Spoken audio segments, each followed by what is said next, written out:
Pronto, iniciando aqui.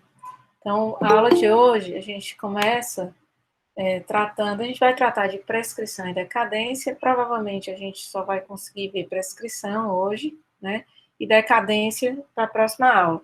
Ei, vocês estão me escutando bem? Porque eu esqueci, eu não sei onde é que eu botei meus fones. Tá ótimo. Tá bom? Então pronto, então vamos continuar. Tá ótimo, professora. Eu tava com meus fones por aqui, sumiu, mas tudo bem, vamos lá. Né? E eu não estou nem sentindo falta dele aqui. Bom, vamos lá. Gente, seguinte, prescrição... professora. Diz. Algumas das suas filhas devem ter pego. Não tem um nome? Como é que é? Não escutei. A senhora não disse que as suas filhas pegam sem o nome? Quando não tem o nome? Sim. Elas devem ter pego o microfone. Ou os fones. Não, tá aqui. Rapaz, eu já tava levantando falso, ó. Já tava achando, né? Não, já estava acreditando mesmo, viu, Leli? Não, mas o pior que é normal, entendeu? Inclusive, esse daqui eu tive que comprar, esse aqui eu comprei um dia antes da quarentena começar, porque o meu, né? Não dá para escutar.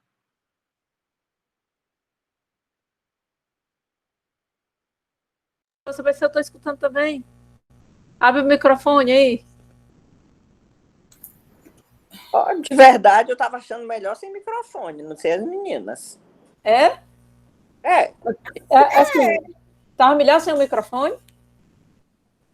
Estava mais nítido sem o microfone. Estava mais aberto, a professora. A fala estava mais aberta, assim. Agora está meio abafado, sei lá. Então pronto, peraí. Então eu vou tirar o microfone. Pronto. Gente, eu tomei um remédio para enxaqueca que eu não estou conseguindo ficar em pé.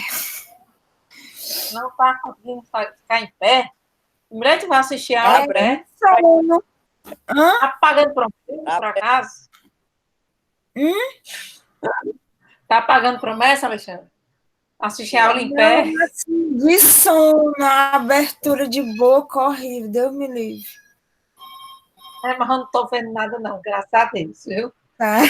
Ei, vamos lá, gente. Seguinte, a gente vai tratar de prescrição, né? Está previsto lá no Código Civil, dentro dos artigos 189 a 211, lembrando que a matéria que cai na V3, né? Então, para quem me perguntou, professora, quem vai cair na V3, né? Na V3 vai cair a partir de atos jurídicos, né? Aquele comecinho de negócios jurídicos, atos ilícitos, prescrição e decadência e dos meios de prova, né? Que são os nossos últimos assuntos. E eu acho que vai sobrar um diazinho para a gente fazer uma revisão, uma simulação, tá certo? Porque se a gente conseguir ver prescrição e decadência em 2 dias, vai ter um dia que é feriado aí, que ia ser feriado, mas não vai ser mais, porque já foi antecipado esse feriado, e a gente talvez vá dar certo para a gente ter esse dia de simulação. Então, vamos nós aqui, né? Bom, então, previsto prescrição e decadência lá no Código Civil, no 189 ao 211. O professor só vai ter prescrição lá no 189 a 211. Gente, é o seguinte, pode ser que vocês encontrem outras previsões de prescrição em outras normas também, tá? Não vai estar única e exclusivamente lá. O que vai estar única e exclusivamente lá vai ser a questão de prazos, tá? Então, os prazos vão estar dentro desse intervalo desses dispositivos, mas vocês vão encontrar vamos dizer assim, a palavra, né, prescrição, né, em vários outros dispositivos de várias outras leis, né, já que é um instituto que é utilizado no direito civil, no direito penal, no direito tributário, então, assim, já é alguma coisa até que a gente já conhece de nome, às vezes aquela história, já ouvi dizer, já ouvi falar que uma dívida prescreveu, mas aí a gente não sabe muito bem como é que funciona essa questão da prescrição. A gente vai começar. Primeiro ponto a prescrição, ela está vinculada à inércia de alguém. Então, alguém que tinha um direito a ser protegido, que tinha um direito que foi violado e que ele poderia, né, ir ao judiciário buscar recompor esse direito, esse titular desse direito, ele não se importa com o direito dele, ele deixa o tempo passar e ele não faz nada a respeito. Então, a prescrição, ela parte daí, ela parte da inércia do titular do direito, né, em buscar a recomposição desse direito violado. Por isso que se diz que o direito não socorre aos que dormem, né? Então, o tempo vai passar, né, o decurso do prazo vai acontecer, a pessoa continua inerte e em algum momento ela vai sofrer um prejuízo em relação ao exercício do direito dela. Né? Na realidade, ela não vai poder cobrar de alguém o cumprimento de uma obrigação porque ela foi inerte. Então, esse ditadozinho, direito não socorre aos que dormem, né, é algo que a gente escuta a vida toda dentro da profissão, né? Então, quando alguém não faz alguma coisa dentro do prazo, a gente vai e solta, né? Olha, o direito não socorre aos que dormem, né? Por quê? Porque a pessoa tem que estar atenta para se proteger, proteger o próprio direito, para exercer os atos, exigir os atos que são dados, que são conferidos a gente. Então, o direito não socorre aos que dormem é o bordão mais utilizado, tanto para a prescrição quanto para a decadência. Né? Decadência a gente não vai conseguir ver hoje. Tá? Então, a prescrição está previsto do 189 ao 206, e aí do 207 ao 211 a gente tem a decadência, né? Então, vamos tratar primeiro de prescrição. Quando falamos de prescrição, né, a gente fala numa situação que aparentemente parece que beneficia quem é descumpridor de suas obrigações, né? Mas a ideia da criação da prescrição não foi bem essa, né? Então, a prescrição foi criada, o Instituto da Prescrição foi criado para garantir segurança jurídica, né? Para fazer com que as relações não sejam indeterminadas, as relações de obrigações não sejam indeterminadas, né? Por tempo indeterminado. Então, imagina aí, você passar a vida toda sob aquele medo, aquele temor de que alguém vai lhe cobrar alguma coisa, você deixou de cumprir uma obrigação e alguém vai ter a vida toda para lhe cobrar. Então, é uma sensação de insegurança.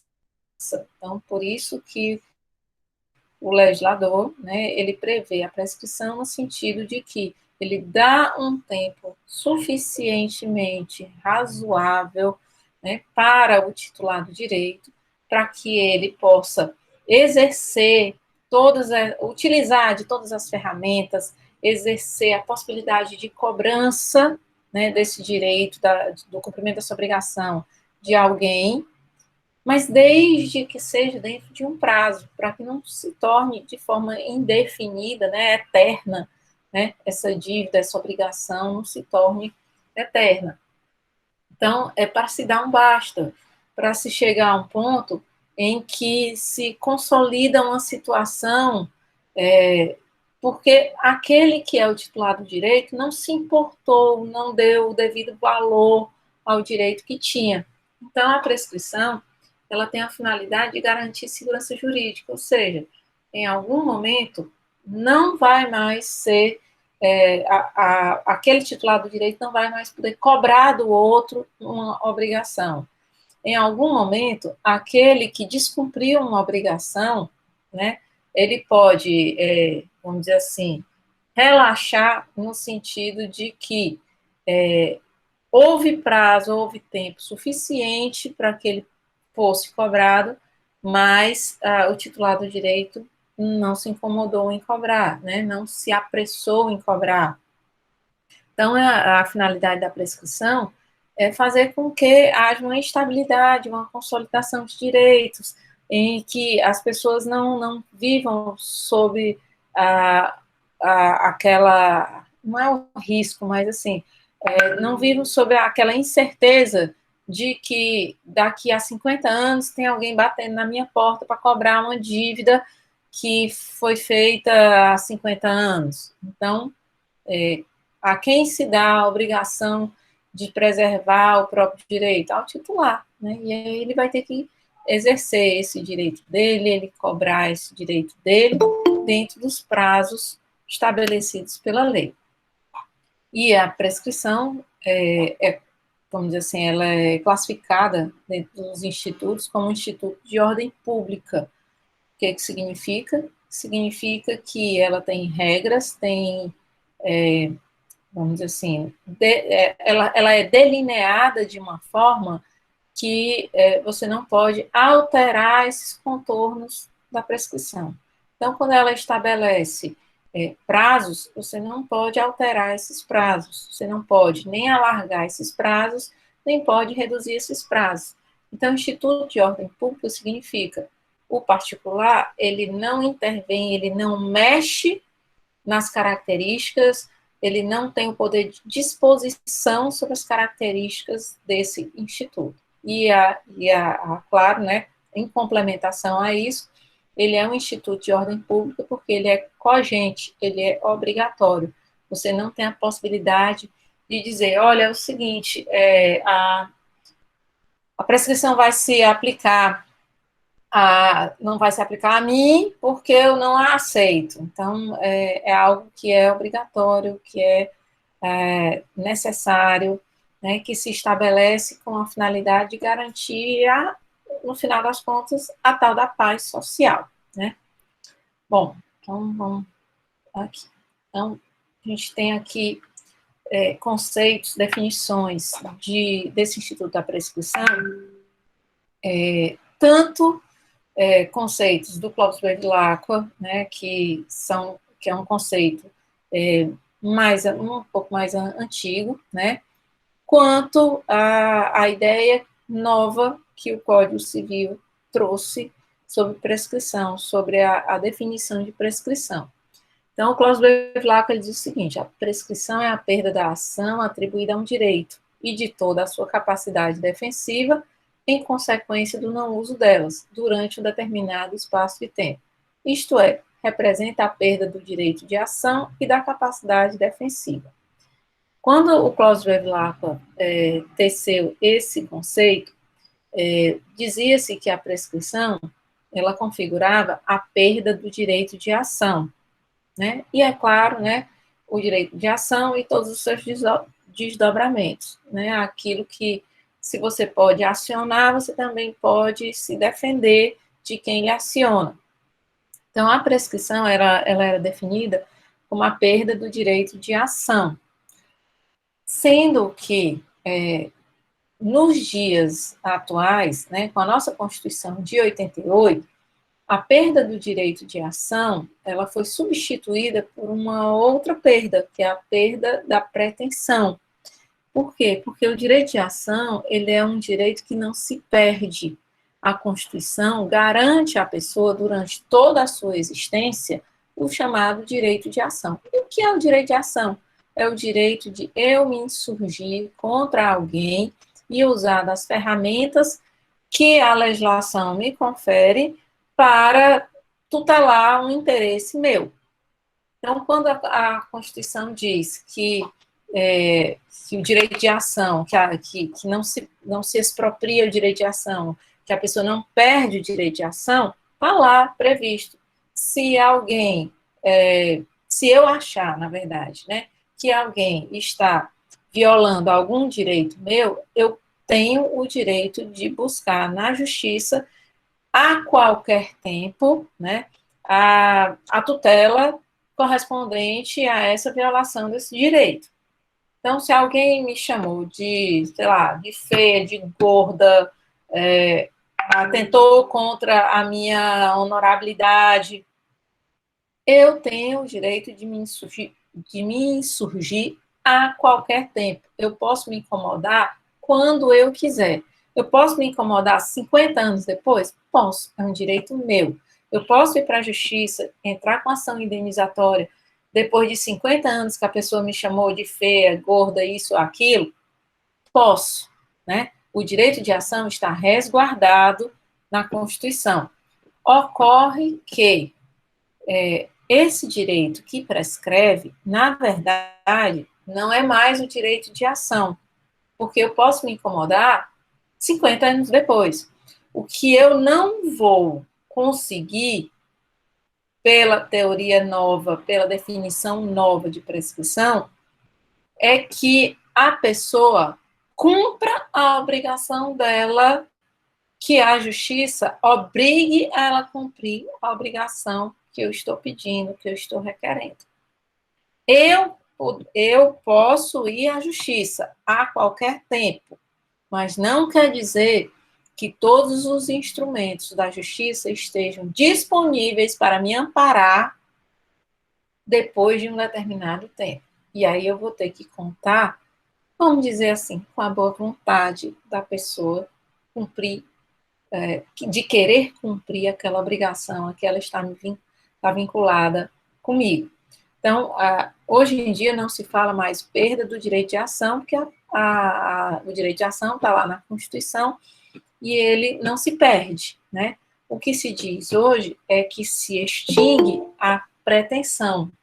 Então, a inércia do titular, a falta de atividade do titular no sentido de buscar a reparação daquele seu direito violado, né, ela pode perder-se, né, ela pode causar, né, a perda da pretensão.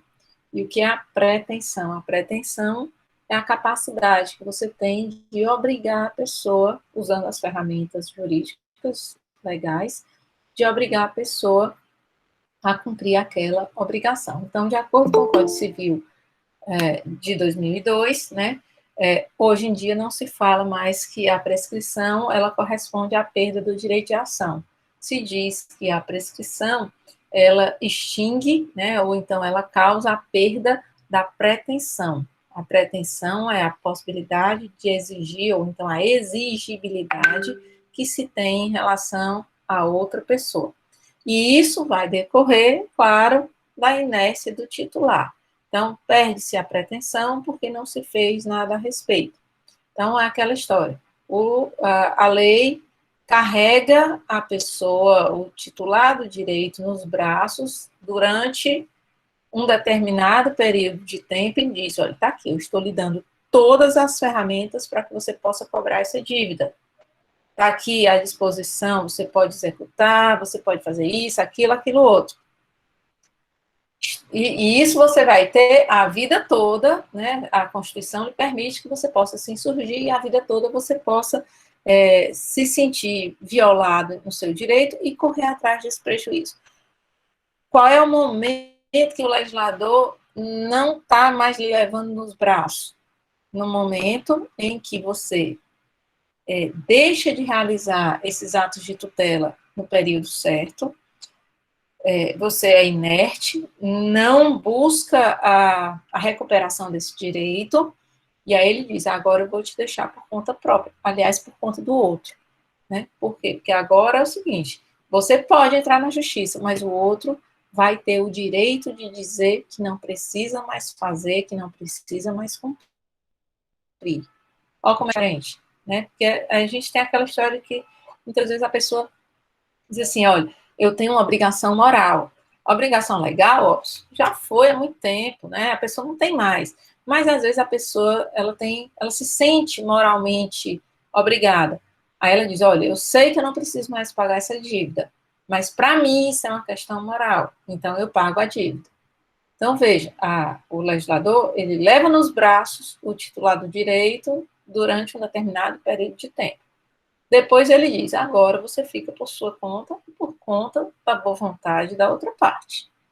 Porque se ele quiser, ele vai poder alegar que não precisa mais cumprir. Aquela história, devo, não nego, mas não pago porque prescreveu. Certo? Então, aquela história do dever, a dívida continua existindo. Agora, a obrigação de pagar é que o outro não tem mais. Mas eu posso querer cobrar a dívida daquela pessoa? Posso. Eu posso entrar na justiça? Posso. Mas, do outro lado, ela vai ter o direito de alegar, de suscitar como uma preliminar dentro da contestação dela, a prescrição. E o que ela vai dizer? Olha, senhor juiz, tudo que essa pessoa está dizendo está certo. Eu contraí uma dívida, eu estou devendo 50 mil reais a essa pessoa, a dívida aconteceu na data que essa pessoa disse, foi do jeito que essa pessoa disse, mas prescreveu e eu não sou mais obrigada a pagar. Certo? Então, veja, aí você deixa de ter o direito e todas as ferramentas na sua mão e entrega de mão beijada para outra parte, para ela só pagar se ela quiser. Né? Então, a tese hoje que vigora é a tese da perda da pretensão, e não a tese da perda do direito de ação. Então, quem prescreve a pretensão e não a ação, já que a ação, conforme está lá na Constituição, é um direito subjetivo público abstrato, e ela está disponível para qualquer um de nós durante toda a nossa existência. Né? E a pretensão, né, que é o que prescreve hoje, é o poder de exigir de uma outra pessoa uma ação ou uma omissão. É você usar das ferramentas para conseguir que essa pessoa, contra a vontade dela, né, cumpra uma obrigação, para forçar essa pessoa a cumprir a obrigação. Né? Então, essa obrigação, de que natureza é essa obrigação? Necessariamente é uma dívida? Não, é uma obrigação. Pode ser uma dívida, como pode ser uma obrigação de fazer alguma coisa, como pode ser uma obrigação de deixar de fazer alguma coisa. Uma obrigação de entregar alguma coisa. Então, a gente tem vários tipos de obrigação. Isso aí vocês vão ver semestre que vem em Civil 2, que é Direito às Obrigações, né? Então, vocês vão ver todas essas obrigações, né? Obrigações que decorrem de uma ação ou de uma omissão. Bom, então, quais são as condições elementares para a gente configurar aí a prescrição? Primeiro, né, para que se configure, para que se abra um prazo, né, para que a pessoa possa tutelar esse direito e não correr o risco de prescrever, tem que ter acontecido uma violação de um direito. Alguém, você tinha uma relação com alguém e essa pessoa não cumpriu o que ela tinha para cumprir com você. Então, vamos pensar aqui. Emprestei um dinheiro para o Antônio. Eu emprestei 50 reais para ele. E eu disse para ele, Antônio, você tem até o dia 1º de junho de 2020 para me pagar. Estou lhe emprestando e a sua data limite para me pagar é 1º de junho de 2020. Aí eu pergunto, bom, dia 1º de junho de 2020, o Antônio não me pagou. O que aconteceu no dia seguinte, no dia 2 de junho de 2020? Fica configurada a violação do meu direito. O meu direito de credora, de receber, ele existia, né? Ele estava, vamos dizer assim, ele não tinha sido violado ainda até o dia 1º de junho de 2020, que era a última data que essa pessoa tinha para me pagar. No dia que ela não me pagou, quando acabou o prazo dela para me pagar, e no dia seguinte, eu posso dizer, olha, eu não recebi, essa pessoa não me pagou, a data era ontem, o meu direito de credora foi violado. Então, veja, primeiro eu só posso falar em prescrição se eu tiver uma violação do direito. Se o meu direito tiver sido violado por outra pessoa. E essa violação de direito pode ser de várias modalidades, como eu disse para vocês. As obrigações, dentro das relações entre as pessoas, podem ser obrigações de pagar, obrigação de entregar coisa, obrigação de se abster. Então, na hora que eu tenho um pacto com alguém e digo, olha, fulano, é o seguinte, até o dia 1º de janeiro de 2020, você não vai colocar esse cheque no banco. Está aqui o nosso contrato, está lá escrito bom para 1º de janeiro de 2020. Antes disso, ele vai lá e coloca o cheque no banco, apresenta o cheque no banco. O que aconteceu? Eu tinha com ele uma relação que dependia da abstenção dele. Ele não tinha que apresentar o cheque. Ele apresentou antes do tempo. Então, ele violou meu direito quando ele descumpriu aquele ajuste.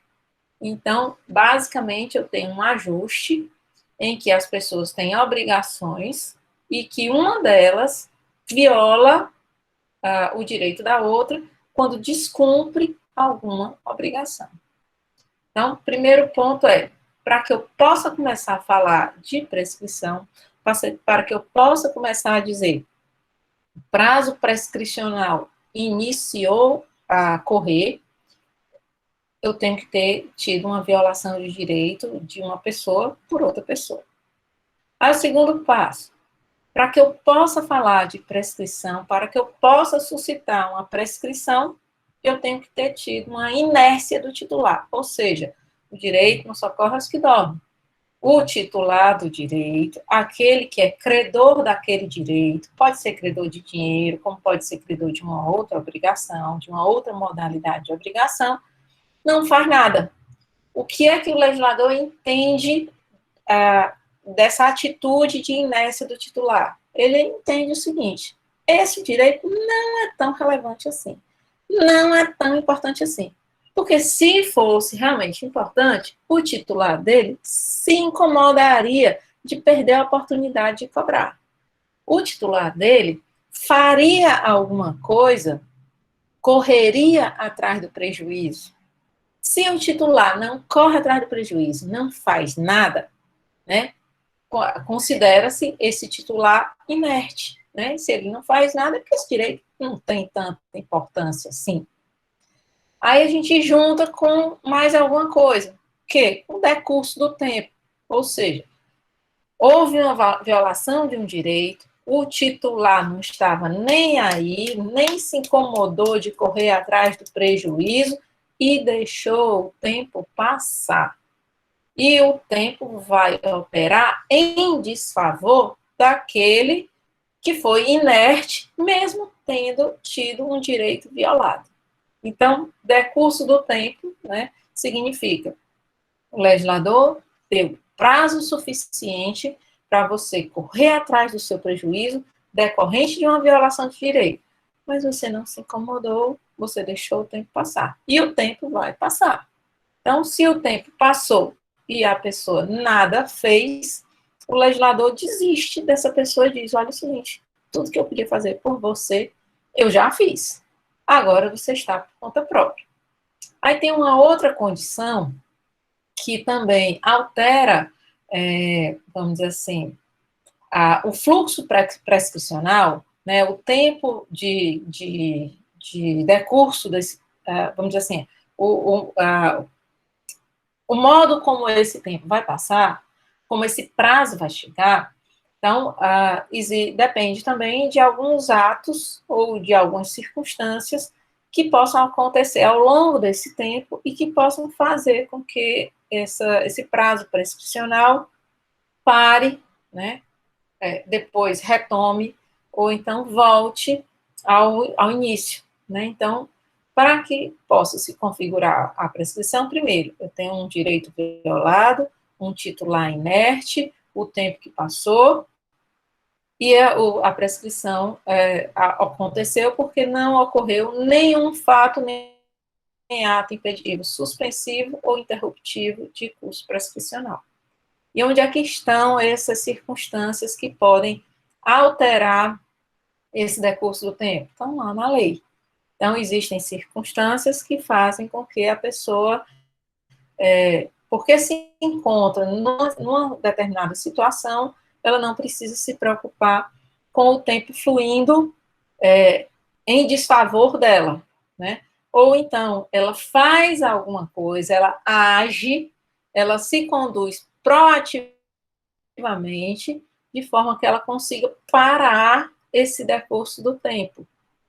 Então, se não houver nem fato, nem ato impeditivo, seja suspensivo ou interruptivo de curso prescricional, o tempo vai passar e a pessoa que teve o seu direito violado pela sua inércia vai perder a possibilidade de exigir da outra pessoa, lá do devedor de obrigação,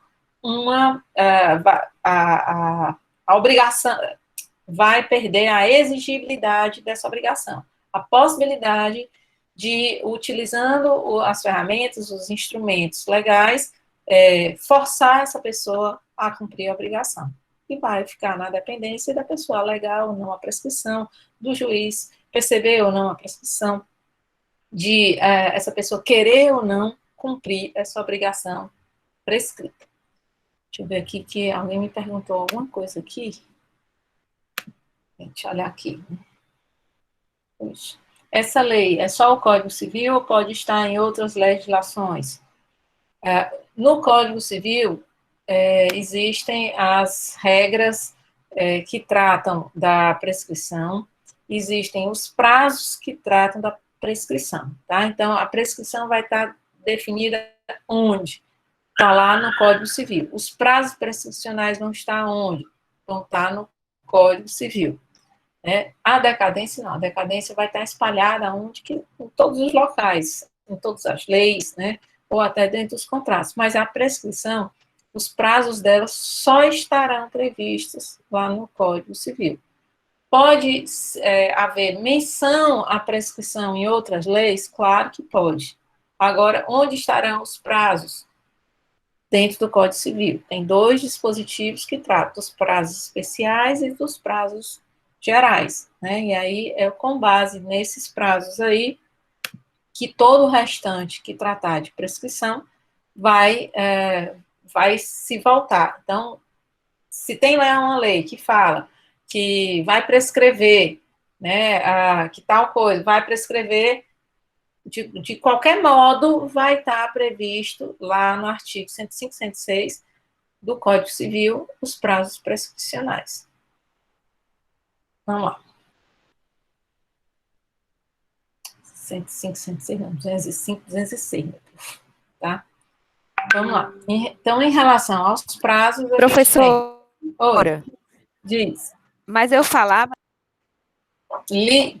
Coisa o microfone, que agora tu fechou o microfone. Aí eu não estou te escutando de jeito nenhum. Ele, microfone. É porque as meninas mexeram aqui. Ah, tá. É porque as meninas estão aqui do meu lado e tacaram a mão. Não, é que eu estou perguntando se as causas interruptivas, elas podem estar em outras leis, ou no código, nas causas. Vai estar no código. As causas impeditivas, interruptivas e suspensivas vão estar no código. São hipóteses fechadas. Não cabe, assim, outras circunstâncias, né? Então, assim, a delimitação da prescrição está no Código Civil.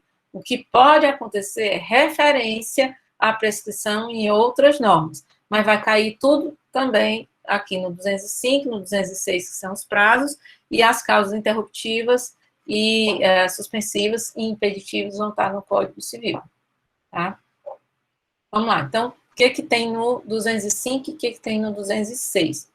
No artigo 205, né, tem a regra geral, né, que diz que a pretensão vai prescrever em 10 anos.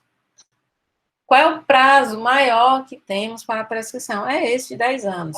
Já tivemos prazo maior? Já, no Código Civil de 16, os prazos maiores eram de 20 anos. Por que o legislador baixou de 20 para 10 anos? Porque 20 anos, gente, é uma vida inteira para você ficar com uma espada em cima da sua cabeça, correndo risco. Então, nos dias de hoje, que tudo é mais rápido, né, que a tecnologia proporcionou mais celeridade em tudo, que as pessoas se tornaram até mais imediatistas também em razão disso, não tem sentido você dar mais do que 10 anos para alguém correr atrás do prejuízo. 10 anos é uma década. É muito tempo para a pessoa que está incomodada com alguém. Então, vamos pensar, a pessoa lhe chamou de gorda e feia. Hoje, eu vou ingressar com a ação, eu tenho 10 anos, eu teria 10 anos. Bom, só não tenho 10 anos, porque essa hipótese cai lá no 206. Mas vamos pensar aqui, Uma outra situação que não está prevista nos prazos especiais de 1 a 5 anos, né, em dívidas comuns, né, que eram de 20 anos, né, penhora, que era de 20 anos. Então, tudo isso, você ter 20 anos, né, é inimaginável no tempo de hoje, você aguardar 20 anos para mover uma ação contra outra pessoa. Então, hoje em dia, eu ainda acho que o prazo de 10 anos é um prazo grande. Mas o que é esse prazo de 10 anos? Na realidade, esse prazo de 10 anos é o prazo para aquelas situações que não foram contempladas no artigo 206. Então, o artigo 206, ele traz vários prazos, ele diz, né, 1 ano, prescreve isso, aquilo outro, 2 anos, 3 anos, 4 anos, 5 anos. O que não tiver previsto nesses prazos de 1 a 5 anos do 206, se encaixa no prazo supletivo, né, no prazo residual de 10 anos do artigo 205. Então, assim, o 205, ele deixa para o esquecimento do legislador. Se o legislador não tiver mencionado, né, que aquela situação se encaixa em 1, 2, 3, 4 ou 5 anos, é porque ele se encaixa no de 10. Foi isso aí que o legislador tratou. Em relação aos prazos, deixa eu ver aqui se eu coloquei aqui. Não. Eu queria até ver aqui. Peraí. Deixa eu achar aqui. Eu quero. Vou abrir aqui um arquivo aqui do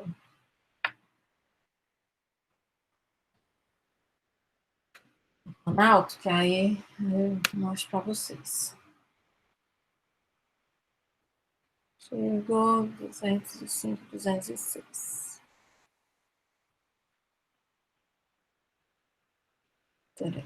Tá.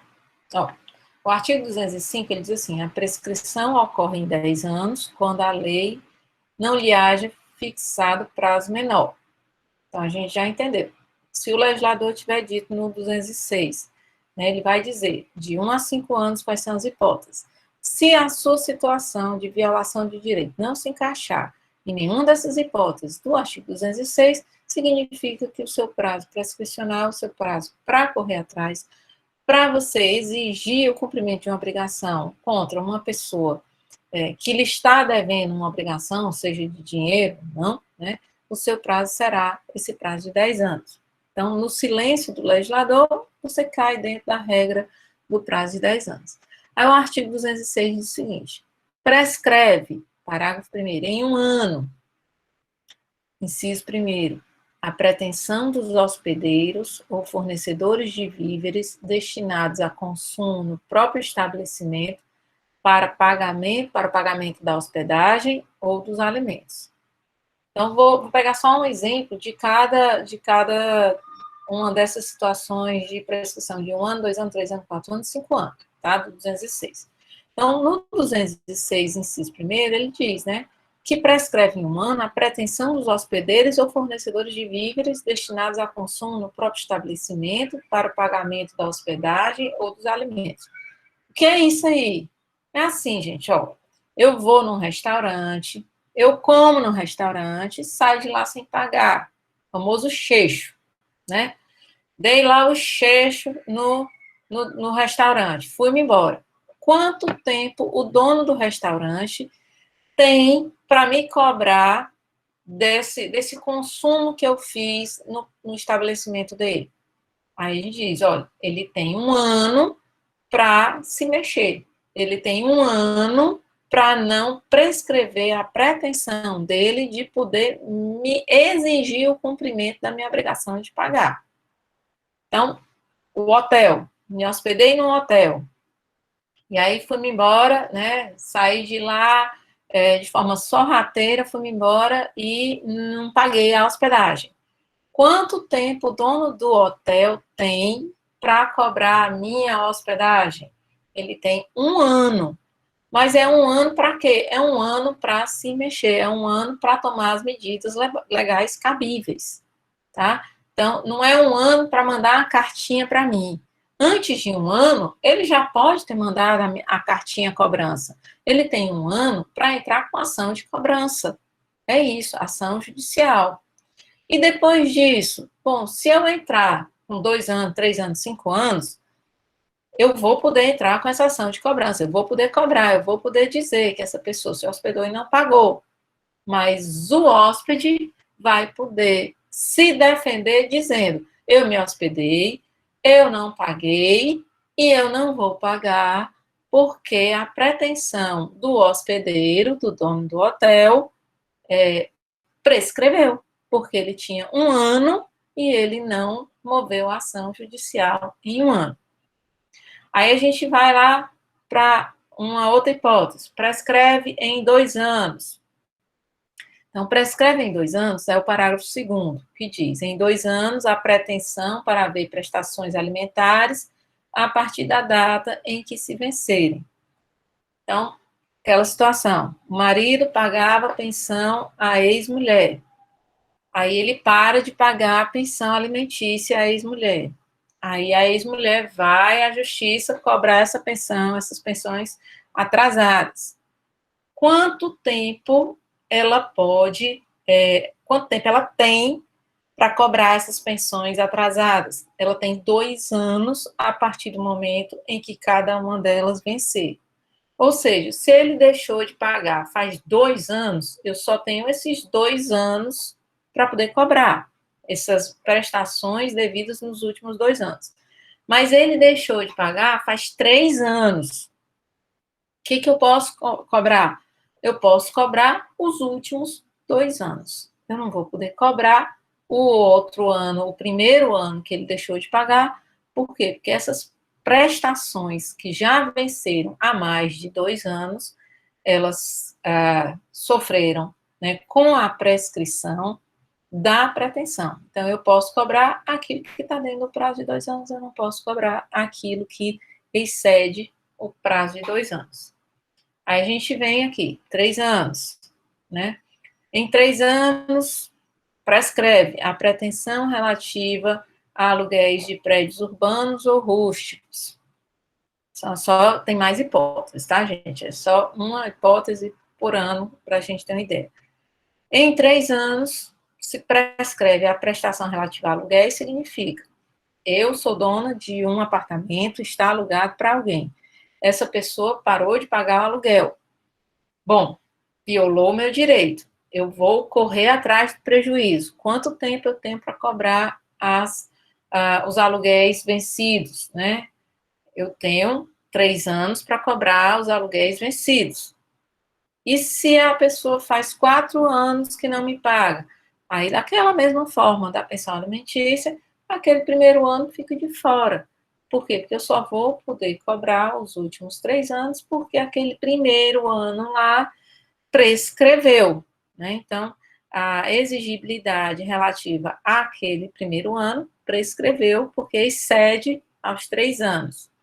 Ah, mas agora eu dei entrada, ele está me devendo 3 anos, eu dei entrada na justiça, eu posso, e os para frente aí, eu vou poder, se o juiz só julgar com 4 anos, eu vou perder? Não. Por quê? Porque você não foi inerte, você entrou na justiça para proteger o seu direito, né? Você não deixou prescrever a sua pretensão. Também em 3 anos tem uma outra hipótese, que é a pretensão da reparação civil, pretensão de reparação civil. Como é que é a pretensão de reparação civil? Vamos dizer que a pessoa viajou numa companhia aérea e a companhia aérea extraviou a bagagem dela. Quanto tempo tem o passageiro para cobrar da companhia aérea a reparação civil, a indenização pela perda da bagagem? Aí a gente diz 3 anos. 3 anos a partir de quando? 3 anos a partir da violação do direito. Como não se trata de prestações, né, como é uma obrigação única, então, portanto, sumiu a mala, quanto tempo eu tenho para cobrar na justiça dessa companhia aérea pela minha perda da minha bagagem? Eu tenho 3 anos. Aí a gente vem para 4 anos, né? prescreve em 4 anos a pretensão relativa à tutela, a contar da data da aprovação das contas. O que é essa hipótese? Essa hipótese existe uma relação de tutela, um tutor e um tutelado. O tutelado é aquele menor incapaz. Quando ele faz 18 anos, cessa a tutela, e o tutor tem que prestar contas. Prestar contas não quer dizer só apresentar as contas, não. Essas contas têm que ter sido aprovadas, tem que estar tudo ok. Não causou prejuízo ao tutelado. Quanto tempo tem o tutelado, né, para cobrar do tutor os prejuízos que ele tenha causado?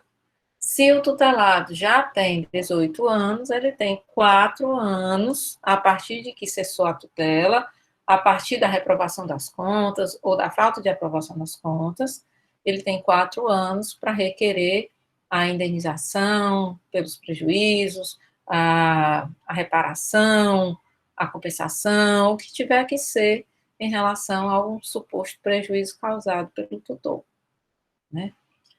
E em 5 anos? Em 5 anos tem aquilo que é mais comum, que prescreve em 5 anos a pretensão de cobrança de dívidas líquidas constantes de instrumento público ou particular. Ou seja, se eu fiz um contrato de empréstimo com alguém, assinei um documento, um papel, né, lá, um instrumento, seja público, seja particular, e eu tinha que pagar, tá lá dizendo no papel que eu tinha que pagar 10 mil reais, e eu não paguei, qualquer que seja o motivo de eu ter que pagar, foi um empréstimo, foi uma venda, o que seja, né? A dívida líquida é aquela dívida que está pronta para ser cobrada, ela tem um valor certo, né? E, portanto, alguém não pagou, né? O devedor, a pessoa que tinha a obrigação de pagar essa dívida, não pagou. Quanto tempo tem o credor para correr atrás desse prejuízo, ajuizar uma ação de cobrança dessa dívida? Aí a gente diz 5 anos. Então, e se ele quiser cobrar essa dívida depois desses 5 anos? Aí ele vai perder, ele perdeu a oportunidade de exigir o cumprimento da obrigação e ele abriu a possibilidade do devedor dizer, olha, eu devo, não nego e não pago porque prescreveu, né? Aquela história de que ele sabe e ele diz para o juiz que existiu realmente uma dívida, que a dívida foi exatamente da forma como está sendo relatada, mas que ele vai usar de algo que a lei deu para ele de presente, que é a possibilidade de alegar a prescrição, tá? Então, o que a gente tem é o seguinte, em relação aos prazos, né, artigo 205, se a sua situação de violação de direito não se encontrar dentro das hipóteses previstas no artigo 206, que é parágrafo 1º, 2º, 3º, 4º e 5º, se não tiver nessas hipóteses, gente, ó, eu só li uma hipótese de cada parágrafo correspondente a cada período, né? 1 ano, 2 anos, 3 anos, 4 anos, 5 anos. Bom, se por acaso não se encaixar nessas hipóteses dos prazos especiais, né, de 1 a 5 anos, automaticamente a sua situação vai se encaixar no prazo supletivo de 10 anos, tá? Então, foi isso que o legislador disse, olha, no meu esquecimento, já que eu não vou poder abarcar todas as situações que possam se traduzir numa violação de direito, então, portanto, eu já tenho um prazo aqui na manga, que é o de 10 anos, para socorrer as pessoas que precisem de um prazo para alegar a prescrição. Alegar a prescrição ou correr atrás do prejuízo. Aí a questão é, como é que a gente inicia, né, a partir de quando se conta o prazo prescricional, né? De onde parte o prazo prescricional? O prazo prescricional, né, a prescrição, ela flui a partir da violação do direito. O direito de alguém foi violado, de acordo com o artigo 189, se esse direito foi violado, nasce para o credor desse direito a possibilidade de exigir o cumprimento dessa obrigação. Então, eu tenho, sei lá, 3 anos para exigir o cumprimento dessa obrigação. Meu prazo nasceu a partir do momento que a companhia aérea violou meu direito, perdendo a minha bagagem. Então, começa a fluir a partir da violação do meu direito. E como começou a fluir a partir da violação do meu direito, ele vai terminar exatamente dentro daquilo que foi estabelecido como prazo para o tipo de violação que eu sofri, né? Ou no 205 ou no 206. Então, o início da prescrição se dá a partir da violação do direito. Então, eu tenho que contar. Quanto tempo eu tenho? 3 anos. 3 anos e 1 dia. Babou, acabou-se. Acabou-se para sempre? Bom, se eu posso contar que a outra parte seja uma pessoa extremamente honesta e queira me pagar, ou queira cumprir a obrigação. Então, eu fico na dependência do outro renunciar a esse direito à prescrição, porque quando ele paga uma dívida prescrita, né, na verdade, ele está renunciando a esse direito à prescrição. Então, o caso Roberto Gonçalves, ele diz, né, a violação de um direito que causa dano ao titular do direito subjetivo faz nascer para esse titular o poder de exigir do devedor uma ação ou omissão que permite a composição do dano verificado. A esse direito de exigir chama a doutrina de pretensão. Então, a pretensão é a possibilidade de exigir de alguém o cumprimento de uma obrigação. O que prescreve é a pretensão, essa exigibilidade, e não o direito de ação. E, é claro, como tem no artigo 198, né, o início da prescrição se dá no momento da violação do direito. Esse início, ele decorre de previsão na lei. Então, a lei é que diz, começa aqui e termina aqui. Por isso que é Instituto de Ordem Pública, porque não permite que as pessoas façam composição a respeito, ajustes a respeito de prazos, a respeito de quando é que essa prescrição vai começar a correr. Bom, aí a gente tem o seguinte, existem situações em que a pretensão é imprescritível, né? Quer dizer, que não vai correr de jeito nenhum, que nunca ela vai perder essa oportunidade de cobrar de alguém uma obrigação, existe, né? Então, situações do tipo, violações a direitos de personalidade, são pretensões imprescritíveis. Quando é que a violação a direito de personalidade pode sofrer prescrição, né? Vamos dizer assim, ser afetada pela prescrição? Quando houver conteúdo patrimonial nesses direitos de personalidade. O que eu estou querendo dizer? Estou querendo dizer o seguinte, vamos dizer que a pessoa passa 10 anos da minha vida me chamando de cabeção. Ah, você é um cabeção. Ah, você é um cabeção. 10 anos eu fui chamada de cabeção. Do nada, alguém me chama de cabeção pela primeira vez. Eu passei 10 anos sofrendo, 50 anos sofrendo na minha vida sendo chamada de cabeção, né? Com ódio no coração, porque estava sendo chamada de cabeção. Mas não fazia nada, absolutamente nada. Aí alguém, num dia, chega e chama, ei, cabeção. Aí eu digo, não gostei não, vou para a justiça. Olha, está me ofendendo moralmente, porque essa pessoa está me chamando de cabeção. Bom, eu posso pedir para que a tutela disso aí seja que a pessoa se abstenha de chamar de cabeção, e posso pedir indenização pelos danos morais. Aí é onde eu vou ter 2 situações diferentes.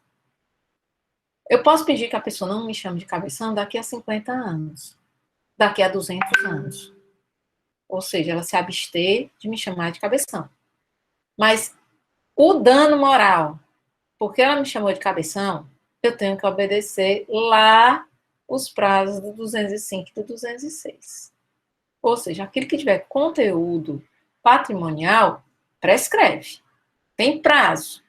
Aquilo que não tiver conteúdo patrimonial, mas que tiver violação a direito de personalidade, não prescreve.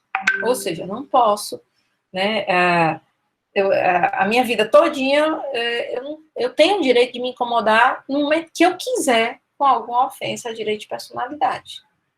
Né? Se a pessoa me ofendeu a minha personalidade há 50 anos, eu posso cobrar dela isso depois de 50 anos, porque eu não posso cobrar o conteúdo patrimonial. Né? E que são duas coisas completamente diferentes. Bom, o que também é uma pretensão imprescritível, né? Tudo que se relacionar à filiação, cidadania, estado civil, né? No caso, separação, divórcio.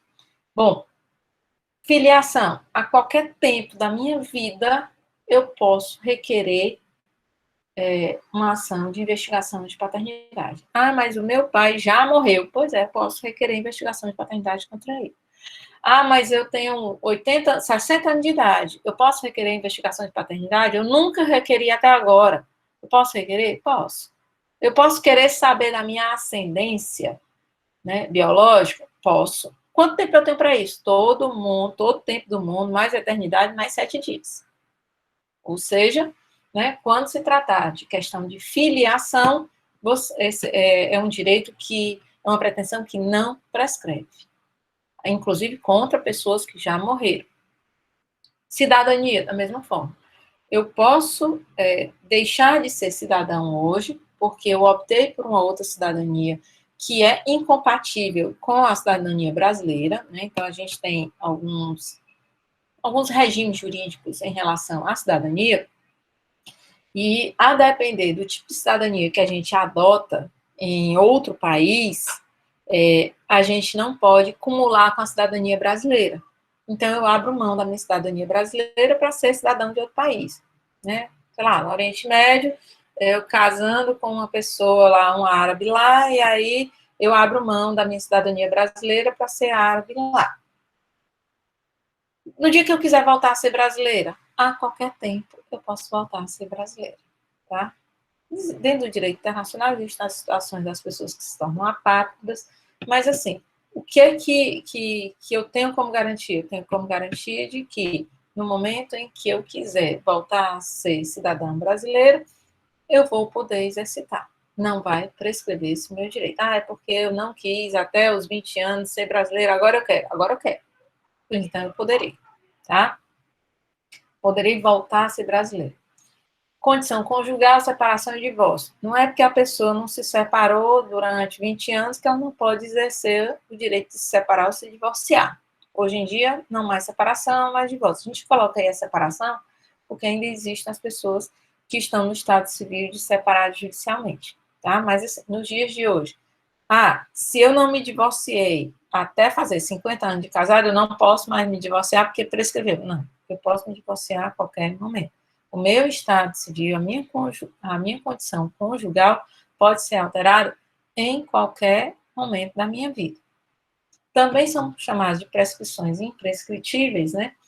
Aquelas que dependem de um exercício facultativo, ou seja, você tem a opção de realizar ou não realizar. Como, por exemplo, eu faço parte de uma relação de copropriedade do mesmo bem. Eu sou dona de um terreno com outra pessoa. Então, eu tenho um condomínio civil. Mas eu não quero mais ser sócia dessa pessoa nesse terreno.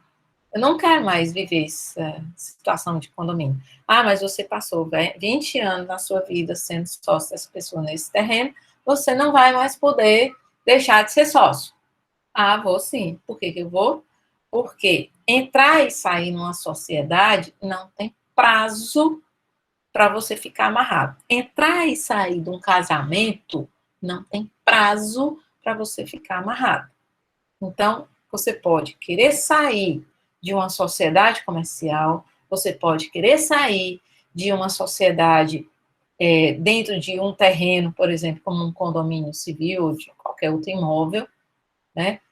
E você vai poder utilizar no tempo que você quiser, né, esse direito de exercitar essa entrada ou essa saída, principalmente a questão da saída. Então, não quero mais ser sócio. Como é que eu faço? Eu vou à justiça e digo, olha, não quero mais ser sócio. Tem jeito para isso? Tem. Vai ser vendido bem, em asta pública, né? Vai ser vendido judicialmente. Se a outra parte não quiser comprar, vai ser vendido judicialmente, se divide o dinheiro. Ah, mas a outra pessoa diz assim, eu não assino, eu não aceito. Azar o seu. É igual a história do divórcio. Eu não assino, não aceito. Azar o seu, porque eu vou à justiça e peço para sair. Então, se eu quiser sair, tanto faz no casamento quanto de uma outra, qualquer outra modalidade de sociedade, ninguém me prende alegando tempo ou que eu perdi a oportunidade de exercer esse direito, tá? Em relação também à prescrição, né, às pretensões imprescritíveis, a gente tem a situação, por exemplo, que vincula a investigação de paternidade com a petição de herança, né? Lembra que eu falei lá no começo, ó, aquelas ações, pretensões que estão vinculadas a direito de personalidade, mas que tem conteúdo patrimonial, eu tenho a parte que prescreve e a parte que não prescreve. A parte patrimonial prescreve, a parte que não é patrimonial, que é existencial, relacionada aos direitos de personalidade, não prescreve. Aí a gente tem também da mesma forma. Eu vou investigar a paternidade, eu quero investigar a minha filiação. Quanto tempo eu tenho para investigar a minha filiação? Eu digo todo o tempo, mais eternidade, mais 7 dias. Mas quanto tempo eu tenho para pedir a herança do meu pai que morreu? Eu tenho 10 anos. Se eu não fizer isso, aí eu perco a oportunidade de exigir a divisão da herança em que eu esteja incluído. Tá certo? Então, veja, a parte patrimonial, ela tem prazo para que você possa exercer o seu direito, a sua pretensão, você possa buscar a exigibilidade daquilo que lhe cabe. Então, eu tenho 10 anos para entrar contra os demais herdeiros e pedir o redimensionamento dos quinhões hereditários, a redivisão daquilo que já foi dividido quando eu não estava presente. E quanto tempo eu tenho para cobrar a minha paternidade, o reconhecimento da minha paternidade? Quanto tempo você quiser, né? Inclusive após a morte do suposto pai.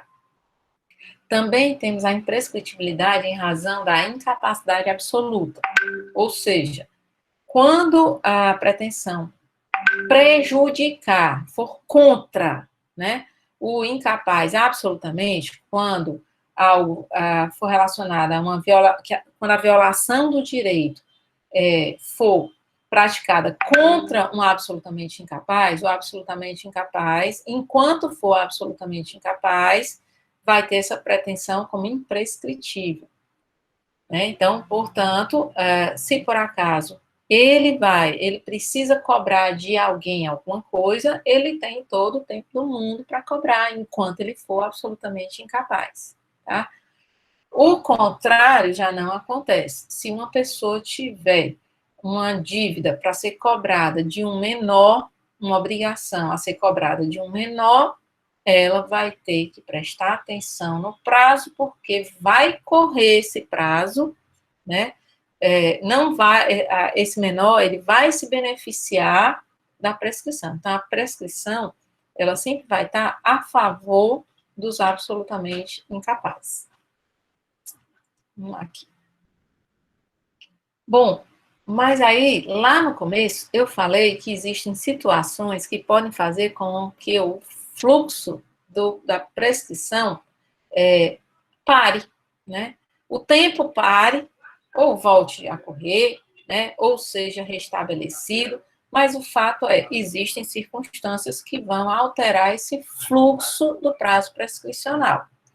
Então, as causas impeditivas e as causas suspensivas são previstas em lei. Elas dizem quais são as hipóteses e diz, se você se encaixar nessa situação, você será beneficiado pelas causas impeditivas e suspensivas.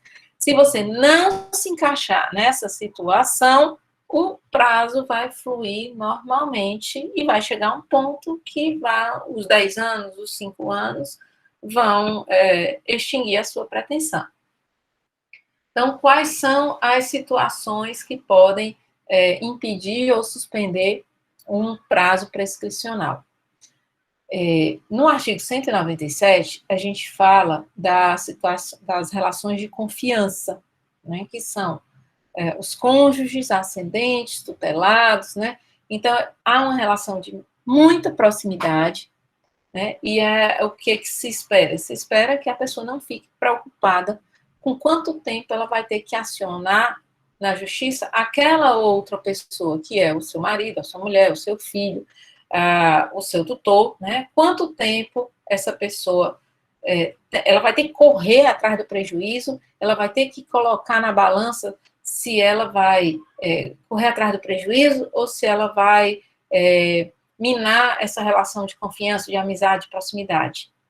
Então, para dar essa tranquilidade, né, o artigo 197 diz o seguinte: nem começa a correr prazo prescricional, ou seja, fique tranquilo, se por acaso quem violar o seu direito for o seu cônjuge, for um ascendente, for um descendente, for o seu tutelado, entendeu? Então, se for o tutelado em relação ao tutor, então, fique tranquilo, né? Fique com o seu coração em paz, que você não vai precisar fazer essa escolha. Então, vamos pensar aqui numa situação.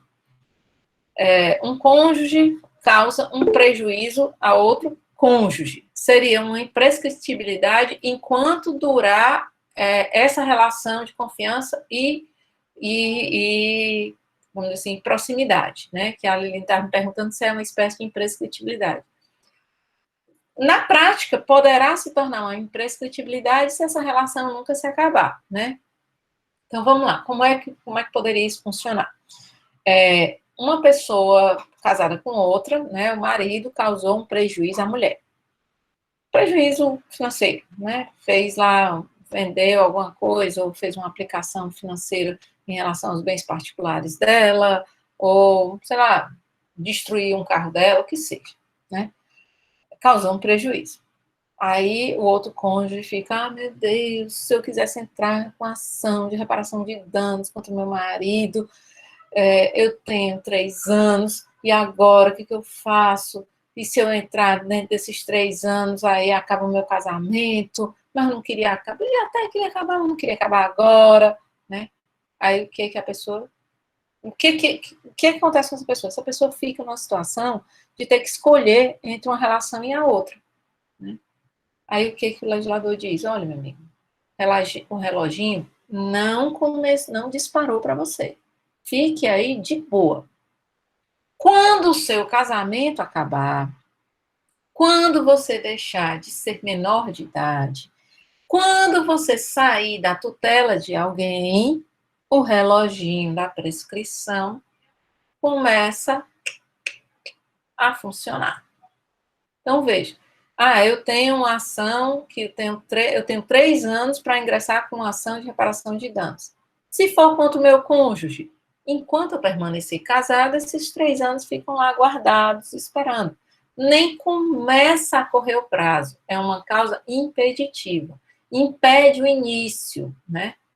Ou seja, quando eu me divorciar, quando eu tiver com muita raiva do ex-marido, eu vou ter, depois do divórcio, 3 anos para ajuizar a ação e cobrar todos os prejuízos. Entendeu? Ou seja, você fica lá de boa, aquela história que a avó da gente já disse, olha, eu tenho um pezinho de catispera, vem aqui, só crescendo, mais ou menos isso, viu? Mas aí pode acontecer que o casamento venha posterior ao prejuízo, né? A violação do direito. Vamos dizer que você está num trânsito e uma pessoa bate no seu carro. Aí causou um prejuízo para você. Só que aí você se apaixona perdidamente por aquela pessoa que bateu no seu carro. Aí você casou com essa pessoa. Aí é o seguinte, você tem 3 anos para cobrar o prejuízo na reparação civil. 3 anos.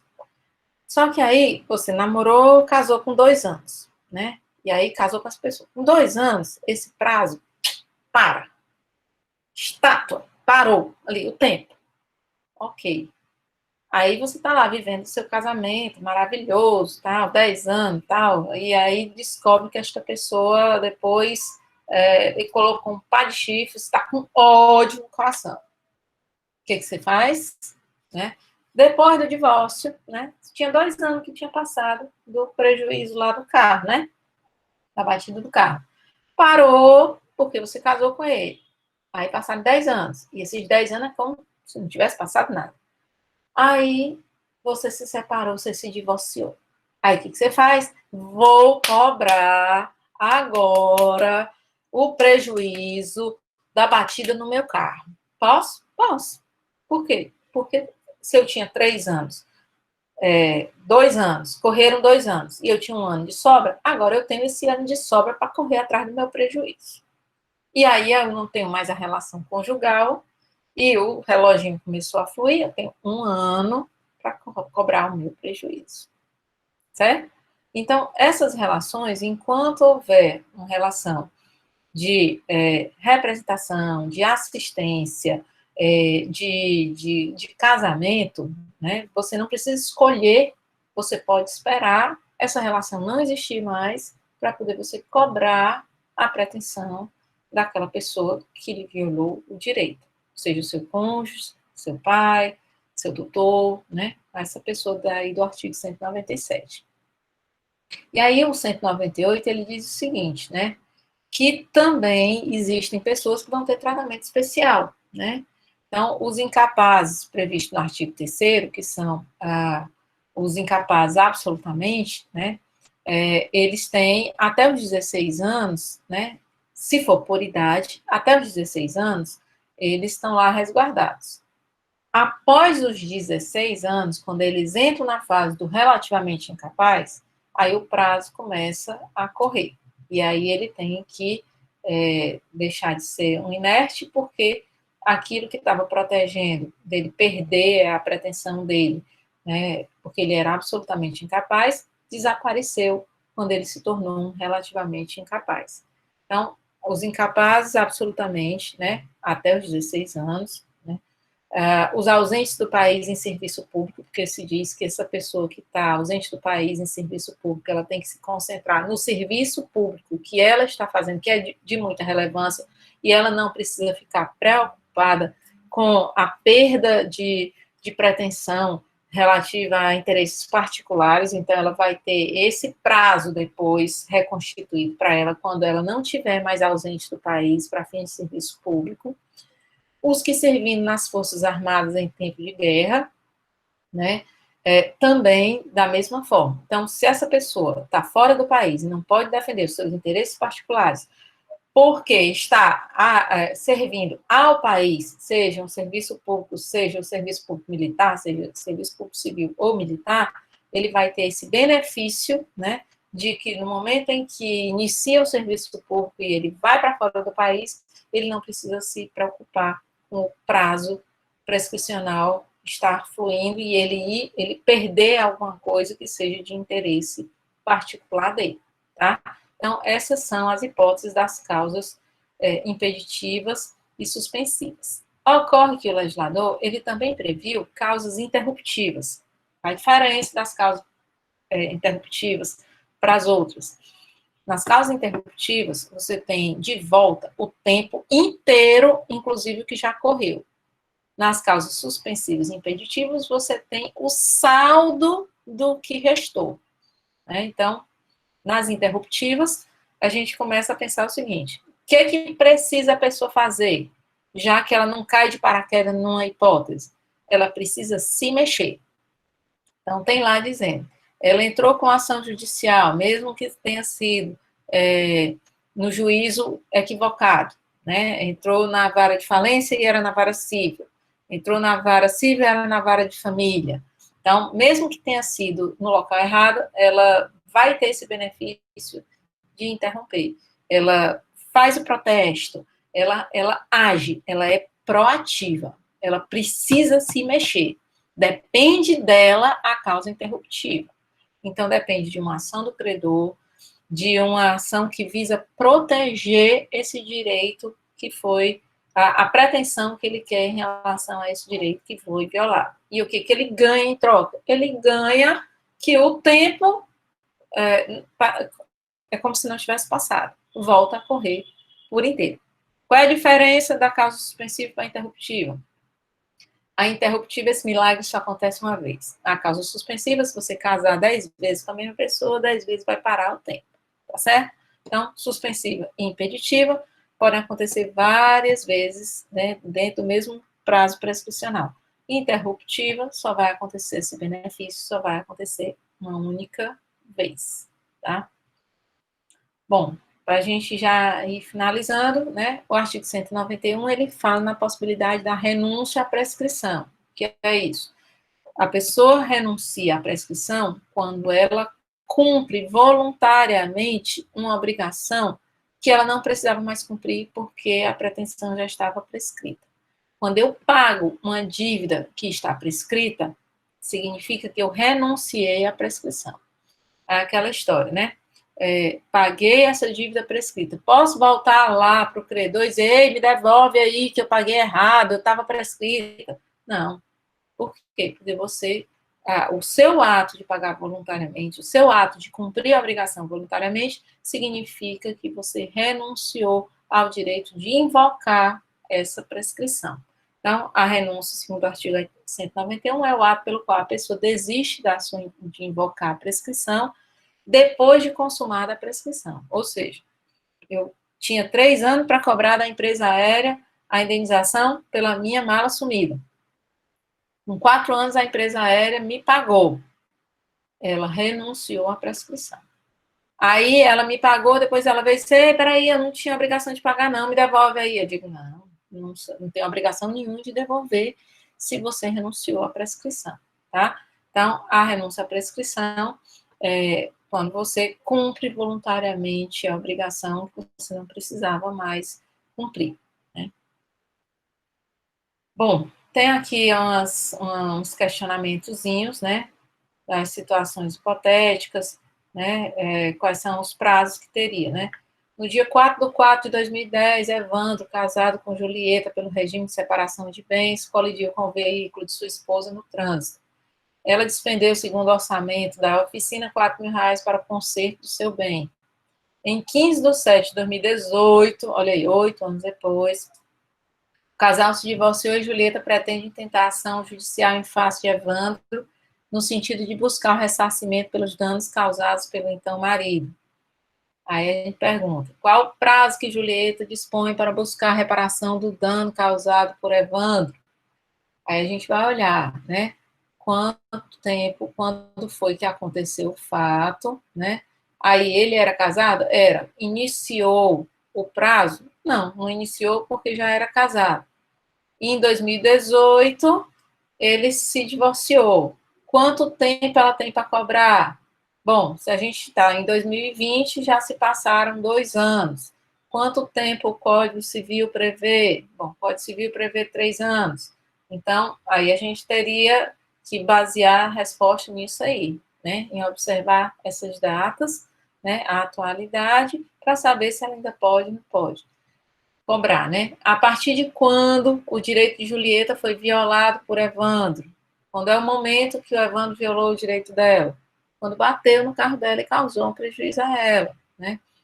Nesta hipótese, vislumbra-se incidência de causa de impedimento, suspensão de interrupção do curso prescricional. Nessa hipótese, a gente prevê aí uma causa de impedimento, porque o casal já era casado. Se o casal não fosse casado, estivesse casado depois, seria caso de suspensão. O prazo começava a fluir, suspendia, e quando o casal se divorciou, voltava. Não é interrupção, porque está elencado dentro das previsões de impedimento. Se Julieta e Evandro se arrependeram do divórcio e resolverem casar novamente entre si em 2018, de que modo isso influenciaria o curso prescricional? Aí a gente teria novamente uma nova fase em que, a partir do casamento, esse prazo prescricional pararia de correr, né? Caso Julieta e Evandro não fossem casados entre si, qual o prazo que Julieta disporia para intentar a pretensão para a reparação dos danos causados ao carro? 3 anos, isso, a partir da causa da violação do direito, que foi o acidente causado pelo Evandro, né? Bom, tá? Então, assim, deu para a gente tratar aqui da prescrição. Na próxima aula, a gente vai começar a parte de decadência, Então, a gente tem aí uma aula para prescrição, uma aula para decadência e uma aula para meio de prova. Então, fazendo aí a soma, assim, das aulas que a gente tem e dos assuntos que a gente tem, acho que vai sobrar aí um dia, né? Vai ter o dia da prova, mas vai sobrar um dia ou para uma revisão ou para uma simulação, para deixar vocês um pouco mais seguros, né, para fazer a prova, ok? Gente, vou parar aqui a gravação.